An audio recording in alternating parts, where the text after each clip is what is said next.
Coucou, on se retrouve aujourd'hui pour une nouvelle vidéo. Ça faisait un petit moment que j'étais pas venue par ici. Comme tu peux le remarquer, en fait j'ai déménagé, donc du coup le fond a changé. Mais ne t'étonne pas si prochainement tu vois des vidéos sur la chaîne encore avec mon ancien appartement derrière. J'avais juste anticipé les choses, donc tu auras normalement deux petites nouvelles vidéos qui arriveront bientôt. Bref, aujourd'hui je vais te parler de mon bilan lecture du mois de novembre, donc du peu de lecture que j'ai eu pendant le mois de novembre. Tout simplement parce que le déménagement, voilà, hein, et puis bon après il y a le travail, etc. Donc du coup mes 4 lectures, oui j'en ai 4, c'est celle-ci. Donc je vais te parler rapidement de chacune d'elles. J'ai lu Désir sauvage, le tome 2 de Les Anges Renégats de Sylvia D. J'avais bien aimé le tome 1. Là le tome 2 c'est... bof. J'ai pas été très prise dans l'histoire. Je trouve qu'en fait l'intrigue principale occulte un peu l'histoire des deux personnages principaux de cette histoire. Donc c'est un peu dommage. Sinon j'ai bien aimé le fait quand même que tu sois à la frontière du Bitlit et que t'as... comment dire, que ce soit avec des anges, etc. Je lis pas souvent de bouquins avec des anges, donc là ça c'était bien. Mais bon, je sais qu'il y a le tome 3 normalement qui devrait être écrit ou qui devrait bientôt sortir. Personnellement je pense pas que je vais le lire, je verrai bien si je me laisse tenter ou pas. Mais ça sera pas une priorité en tout cas. Voilà. Ensuite, forcément j'ai acheté et j'ai lu Never Never, la saison 1 de Colleen Hoover et de Taryn Fisher. Forcément, si toi aussi tu aimes Colleen Hoover, tu dois faire comme moi, dès que tu vois son nom sur un bouquin ou dans une sortie prochaine, tu fonces au magasin à acheter le bouquin. Bah, en tout cas moi c'est ce que je fais, et donc là j'ai craqué sur cette première saison, qui est très très fine malheureusement. C'est une histoire qui est vraiment sensationnelle, qui est superbe. Ça se voit pas du tout que c'est écrit à 4 mains encore une fois. Et c'est du Colleen Hoover, ça se voit aussi un peu dedans au niveau des passages un peu romantiques, remplis d'amour, etc.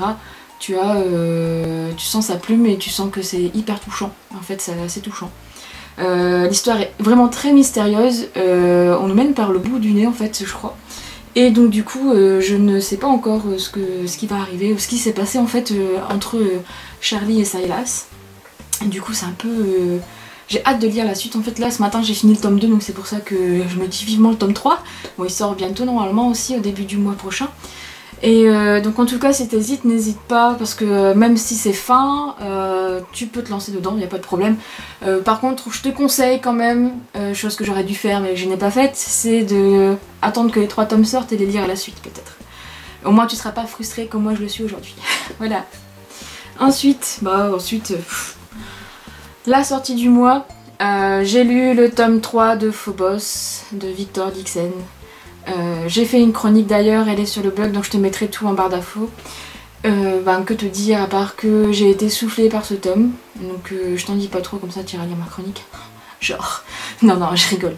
Donc du coup, oui j'ai été soufflée par ce tome. Pour moi je pense, c'est difficile quand même à juger, mais pour moi c'est le meilleur des 3, enfin de la saga pour l'instant.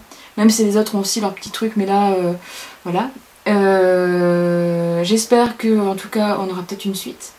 Parce que là, la fin, le seul truc qui m'a un peu bloquée, enfin, bloquée non, mais je ne sais pas quoi en penser, c'est la fin, parce que je me pose encore énormément de questions sur certains personnages. Je ne sais pas ce qu'ils sont devenus, et ça me frustre. Voilà, tout simplement. Donc, j'aimerais bien savoir quand même ce qui se passe avec eux.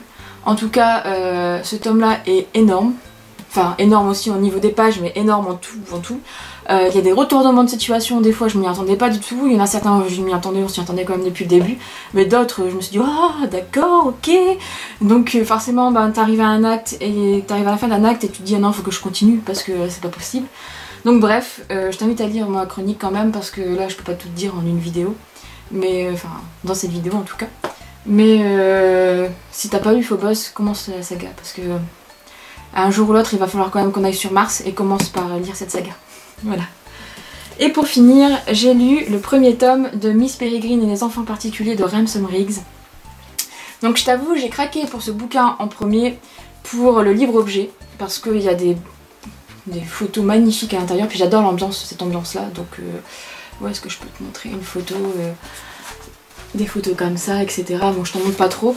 De toute façon, je pense que si tu as déjà été attiré par ce bouquin en librairie, ça a dû déjà le feuilleter. Comme moi je l'ai fait en fait. Donc j'ai lu ce premier tome et j'ai adoré tout simplement. Voilà, c'est un peu comme Phobos. C'est pas un coup de cœur, c'est pas un mini coup de cœur, c'est un micro coup de cœur, mais en tout cas C'est une superbe histoire. J'avais lu des avis comme quoi le début, certains trouvaient que le début était long. Personnellement, moi je l'ai pas trouvé long du tout. J'ai trouvé que l'écriture était super fluide et qu'on était vite emporté en fait dans la vie de Jacob et dans son histoire.